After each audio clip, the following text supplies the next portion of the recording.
Bom Encontro, meu Bom Encontro, vai abalar, hein? Total. Vai ter que ser transmitido no Maracanã. Misericórdia, gente. Vou dar uma conferida lá. E aí, Paquito, tudo certo aí?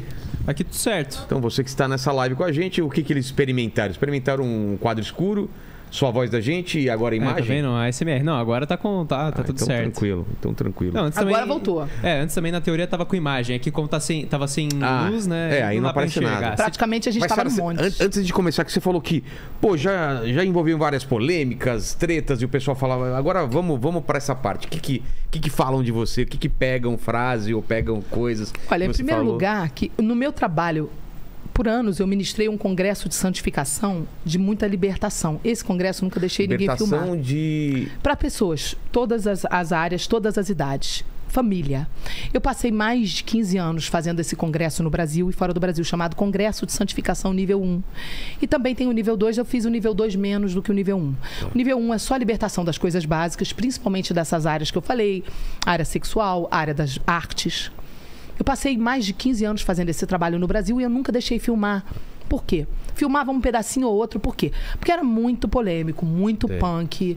E eu sei que existe uma batalha espiritual muito grande, existem satanistas, existem pessoas que trabalham pro diabo. A gente não quer agregar problema pra gente, a gente quer agregar bênção, certo?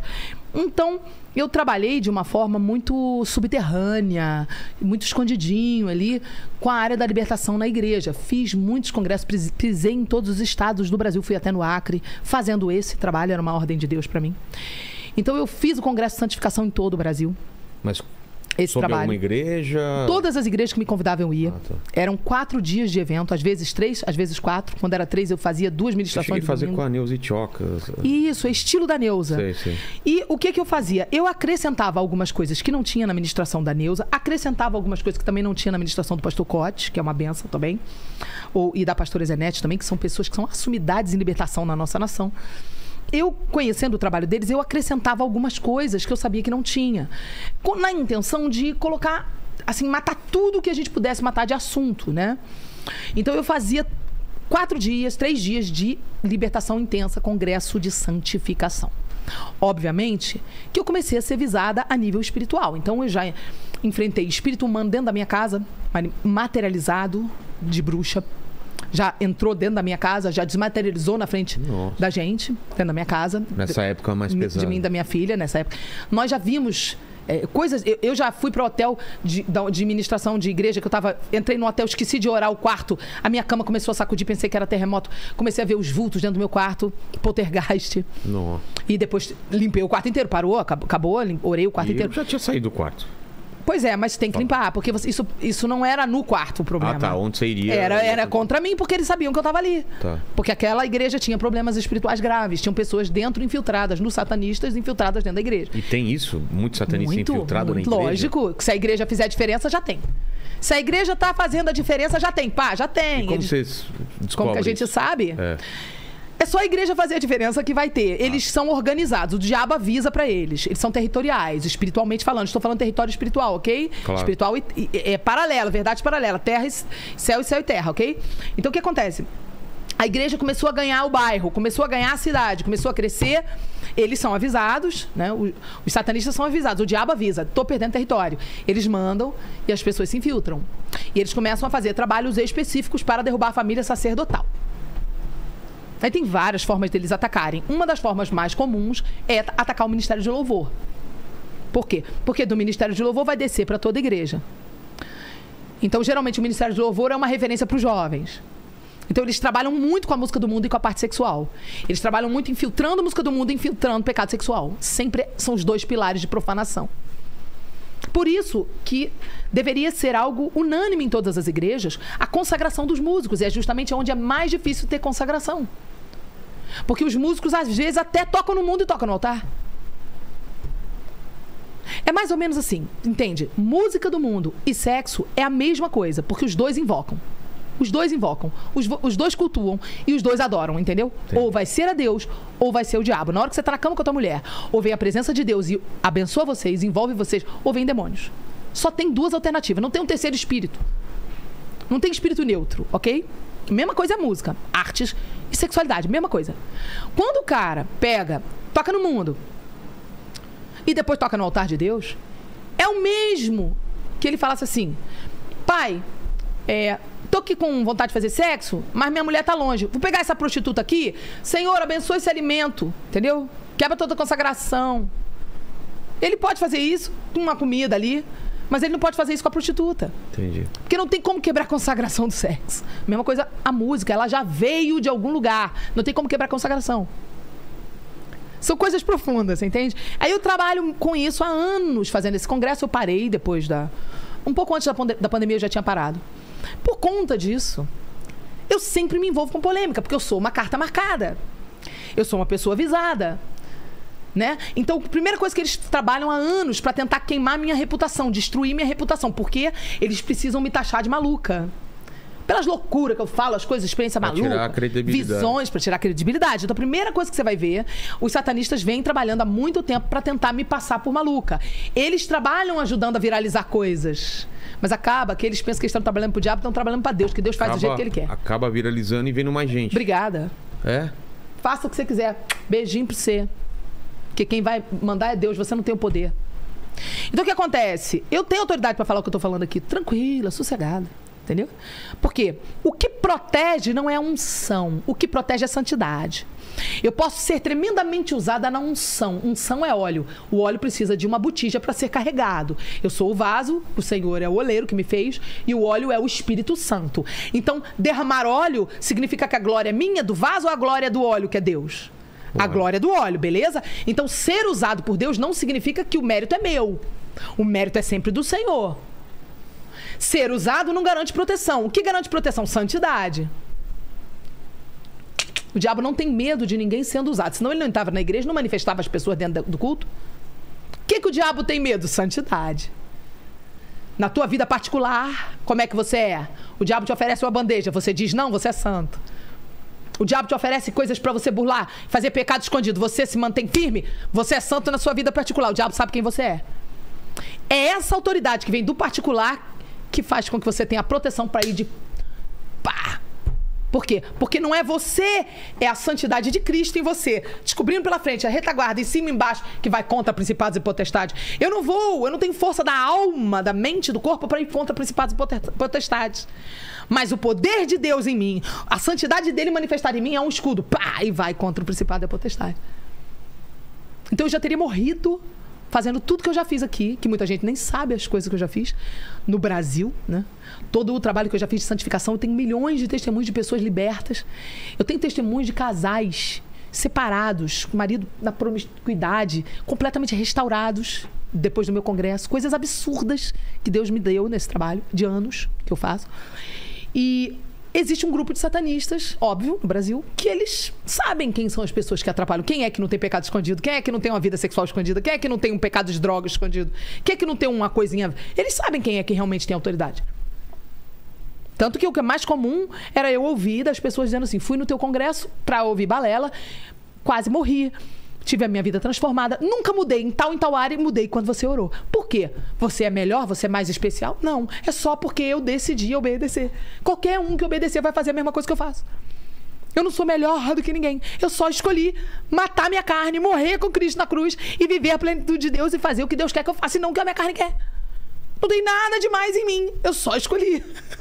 Se você escolher, você vai viver a mesma coisa. Vai fazer muito mais até do que eu. Mas o que, por exemplo, que pegam de você pra tentar ridicularizar? Tudo que eu postei o meu testemunho. Tá. Ah, era ninfomaníaca. Aí começava a entrar gente lá dizendo, já fez de tudo, agora quer pagar de santa.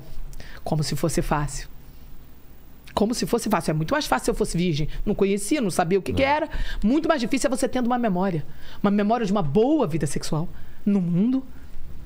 Eu não tinha uma vida sexual ruim, não. Eu não abandonei coisa ruim, não. Larguei tudo por Jesus. Larguei minha carreira sólida. Comecei do zero uma nova carreira cristã. Larguei tudo. Larguei o melhor namorado que uma mulher podia ter. O melhor sexo que eu já tinha tido na vida, larguei. Eu tinha o topíssimo dos namorados quando eu me converti. Eu tinha aquele cara que eu falava, finalmente encontrei o cara certo. Finalmente o melhor sexo da minha vida eu tinha encontrado. Eu me converto.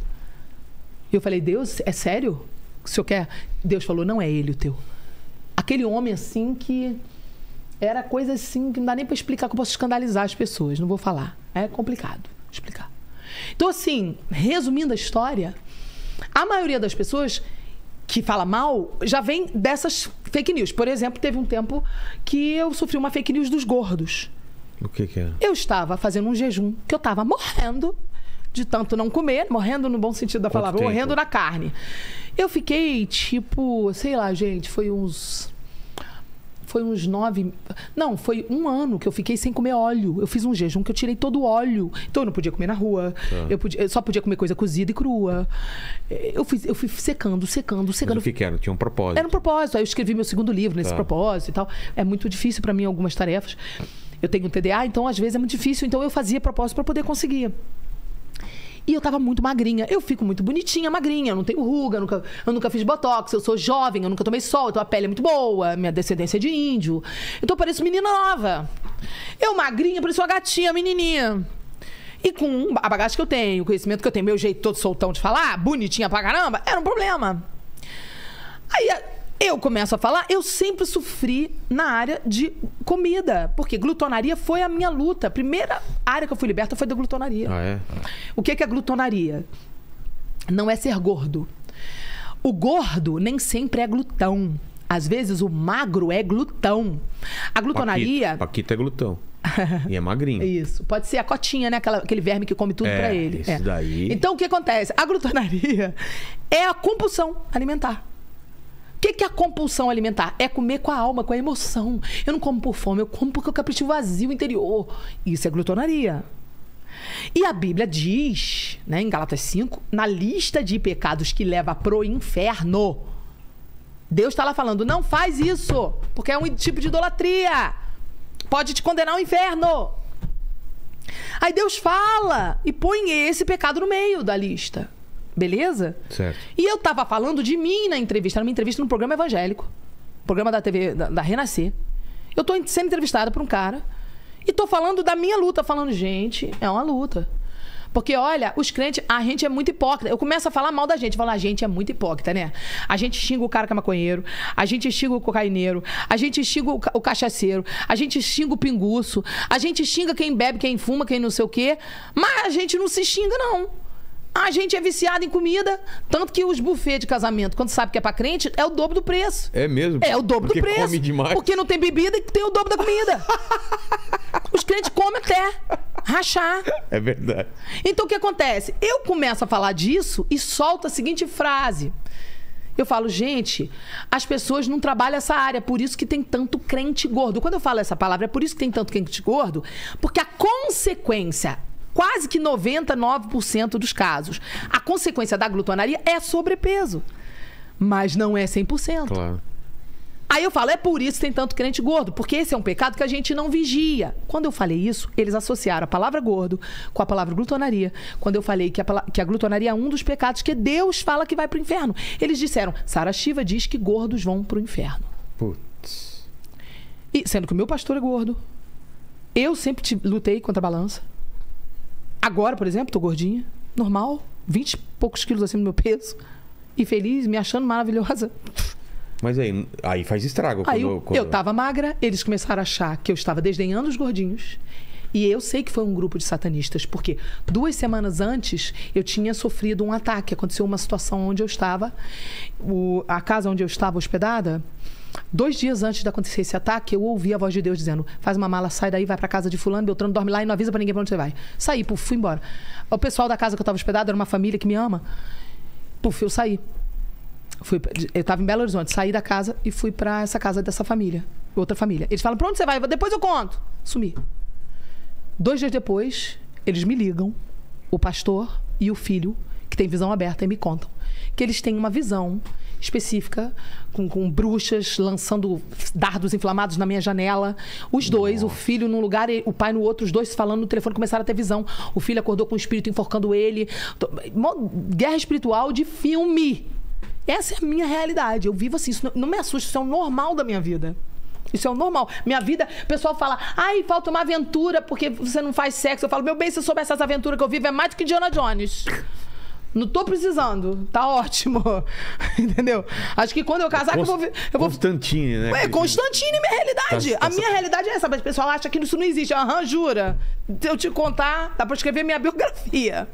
Resumindo, eu sei que aquilo foi porque uma das bruxas falou assim pra eles. Os dois. Presta atenção, o negócio é muito mais sério do que vocês imaginam. Os dois falaram o seguinte... Os dois vendo o pai e o filho na casa e o pai na casa que eu estava hospedado. O filho acorda sendo sufocado, consegue expulsar o espírito, é um espírito humano. E o filho nunca tinha lidado com o espírito humano, liga pro pai e fala: corre, vai pra fora. Não sabia que eu estava fora da casa. Ele pensou que eu estava no quarto dormindo. Tá. Então o filho liga pro pai: acorda rápido, tem 3 bruxas atrás da casa lançando dardo no quarto da pastora Sara, é contra a pastora Sara. E o pai sai louco pra fora da casa e vê as mulheres em visão aberta. E o filho na casa dele vendo e o pai vendo. E o pai fala: o que você tá vendo? E o filho vê a mesma coisa que o pai vê pelo telefone. Não tem como mentir isso. Entendeu? O nível de loucura, o nível de Constantine é esse. E o pai começa a falar: os dois... E eles começam a ouvir e ver a mesma coisa. E aí ela fala: o que tá com vocês é muito forte, mas eu vou buscar reforços. Exatamente 2 semanas depois vem essa fake news. Porque o vídeo tinha 4 anos que estava postado no meu Instagram, no meu YouTube. 4 anos. Eles foram cavar coisa. Aí criaram essa fake news. Eu tive que ficar em casa. Eu recebi ameaças. As pessoas me ameaçavam me agredir. Foi um negócio tão demoníaco. O Catraca Livre compartilhou. O Alexandre Frota compartilhou. Depois ele me pediu desculpas. Me compartilhou. O Leandro Carnal compartilhou. Eu fui lá eu seguia o Leandro Carnal, fui lá falar: poxa, Leandro, que maldade você fez comigo, cara. Você não me conhece. Pô, sigo você, te admirava. Pô, que absurdo. O cara nem me respondeu. Não, deu nem pelota. Várias pessoas compartilharam. Depois tinha a Adriane Galisteu lá comentando o Leandro. A Adriane me pediu desculpas, me ligou e falou: me desculpa, vamos fazer uma live pra eu me desculpar. Me ajudou. Danilo Gentili me ajudou, me levou no programa. Entendeu? E várias outras pessoas, assim, sabe, foram fazendo live. Ele não tá nem aí, né? Nem vai saber o que... Foi muito sinistro o que eu passei. E volta não adianta nem te explicar, né? Ninguém quer explicação, né? Porque eles pegam a fake news com a manchete e republicam. Entendeu? Só que agora caiu por terra. Catraca Livre era o maior assassino de reputação. Não sei se mudaram, né? Eles eram assim, cara. Exato. Exato. Eles faziam um trabalho maligno. Total. Eu fiquei muito triste e eu desconfio que ali tem gente infiltrada, né? Do mal, porque não tem lógica. Né? Não tem lógica eles fazerem dessa forma, agirem dessa forma. E a primeira fake news partiu de um site de notícias gospel. Sério? Ou seja, exatamente aí, ó. Tem gente infiltrada dentro dos negócios. E aí parece mais... do mal. Aí dali que fluiu pro... porque aí parece mais... real, né? Parece mais... Dali foram várias coisas que foram acontecendo. E aí um dia aconteceu uma situação... Mas isso te afetou, então, na época, e hoje em dia você tá mais... Sim, afetou muito. Eu fiquei muito triste, mas foi importante. Porque você criou uma casca, né? Você entendeu. Não, porque tinha uma coisa que Deus queria que eu fizesse, que eu não queria fazer de jeito nenhum, que eu não posso contar ainda. Um dia eu volto pra contar, quando a coisa conseguir fazer. E... tinha uma coisa que Deus queria que eu fizesse, que eu não queria fazer. Eu ficava relutante: eu não quero, Deus. E Deus falava: faça, eu não quero. Quando eu finalmente aceitei... aí Deus falou: agora eu vou... porque ele falou: eu vou te disciplinar. E as coisas começaram a acontecer porque era uma briga entre eu e Deus, porque eu não queria obedecer numa situação. Eu já obedeci tanta coisa que eu achava que eu já estava fazendo demais. Tem muita gente que fala isso, né? Eu já larguei tanta coisa. A alma, né, humana. Jacó não, né? Agora não dá mais. Isso não, Deus. Isso não. Então, aí eu finalmente aceitei obedecer naquela área que eu precisava obedecer. E aí foi quando Deus me usou pela primeira vez. Começou a me usar com profecia, né? Várias profecias. Mas a mais pesada foi aí que eu viralizei, não mais como uma pessoa para ser zoada, mas sim como alguém que as pessoas começaram a respeitar. Então eu recebi muitos pedidos de desculpas, muitas mensagens. O que veio depois, você falou? Eu recebi uma profecia durante uma live sobre uma cantora sertaneja que faleceu. Marília. Eu recebi a profecia 1 mês antes dela falecer. Exatamente 1 mês, exatamente um mês. Tipo, a profecia eu recebi dia 8, acho que ela faleceu dia 6, ou foi dia 6 que eu recebi, ela faleceu dia 8, não sei, não me lembro exatamente. E a profecia, eu não vi a hora. É uma visão? Não, eu tava falando na live. Eu tô lavando louça aqui, ó, de lado aqui, ó. Tô lavando louça. E aqui eu botei o celular desse lado. E se eu soubesse que a minha live ia viralizar... Ô, gente, pelo amor de Deus, eu tô rindo de vergonha que eu passo. Porque as minhas lives que viralizam, eu tô de bob na cabeça nessa live e lenço. Tipo assim, é uma live que eu abri porque eu tava ouvindo Deus abre uma live. Tá bom, vou abrir. Tô de bob na cabeça, mas não vai viralizar nunca. É uma live no Instagram, não é nem no YouTube. É uma live de Instagram que vai ficando lá pra baixo, ninguém nem lembra mais, ninguém nem acha mais, acabou. Então a live que vai ter só um momento, beleza. Não, só que não.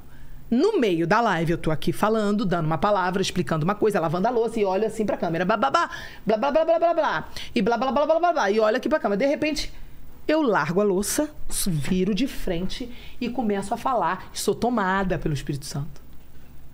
Sou tomada. Aí, de repente, eu dou um break, deixa eu arrumar o foco e volto. Pá! Mas o que você fala? Aí eu começo a falar pra a cantora e começo a dizer... Só que a cantora não me seguia, não tinha lógica o que eu tava falando. Eu começo a falar e falo, se arrependa antes que chegue a hora da tua morte. Caramba. É bem pesado, assim, porque todo o contexto da live era uma experiência que eu tinha tido um mês antes da live. Você tava falando sobre isso? Eu tava falando de um dia que eu fui comprar uma bolsa numa loja de chinês. E eu fui comprar essa bolsa... E eu tava escolhendo a bolsa. E tava tocando uma playlist de sertanejo. E eu sempre tô orando em línguas, em todo lugar onde eu estou. Quando tem música ambiente, pra me blindar. Porque maior é o que está em nós do que o que está no mundo. Eu preciso usar o que é maior. Ativar o que é maior. Eu não posso brincar com isso. Então, o tempo todo eu me blindo. Se eu não me blindo, depois eu tenho um sentimento de angústia, de meio quase uma depressão. Porque a música libera coisas dentro de você. Você é um templo, não suja o templo. Então, o que acontece? Eu entrei na loja e relaxei por algum motivo. Eu estava muito cansada, eu não orei em línguas. Por alguns minutos. Eu demorei para começar a orar em línguas. De repente, o meu radar de discernimento abriu. E eu captei completamente tudo que estava sendo liberado nas músicas.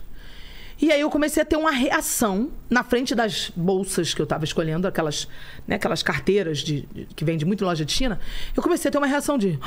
Meu Deus, meu Deus, meu Deus. Eu comecei a ficar escandalizada, porque eu comecei a discernir na letra e discernir no espírito o que estava sendo liberado. E eu comecei a passar mal. E aí eu comecei a orar em língua. Mas aí meu radar, minha parabólica de discernimento já tinha aberto.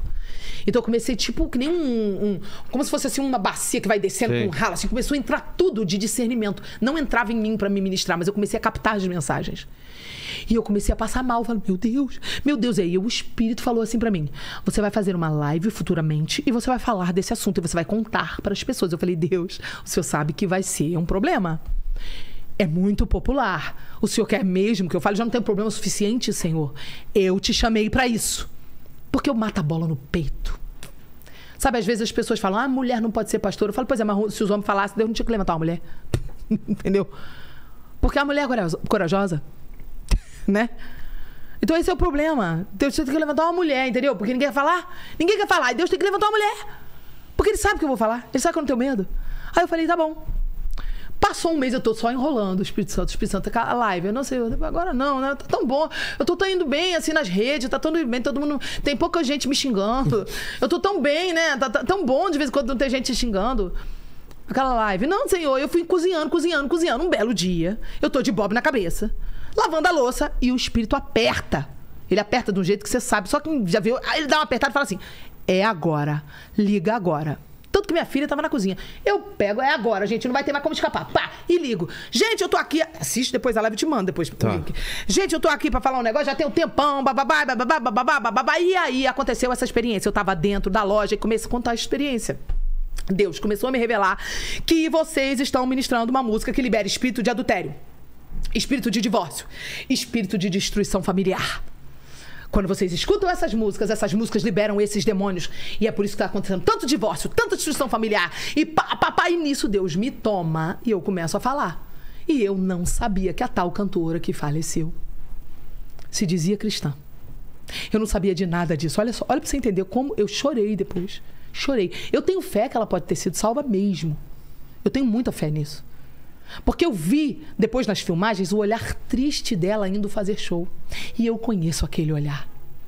Porque eu vivi nesse lugar. Eu vivi num lugar onde eu tinha a obrigação de fazer show, porque tinha um monte de gente ganhando, um monte de família sendo sustentada através de mim. Eu sei o quanto isso dói. O quanto dentro de você o chamado arde, queima o peito e você não pode largar, porque tem um monte de gente por causa de dinheiro, por causa de contrato. Eu sei o quanto isso dói.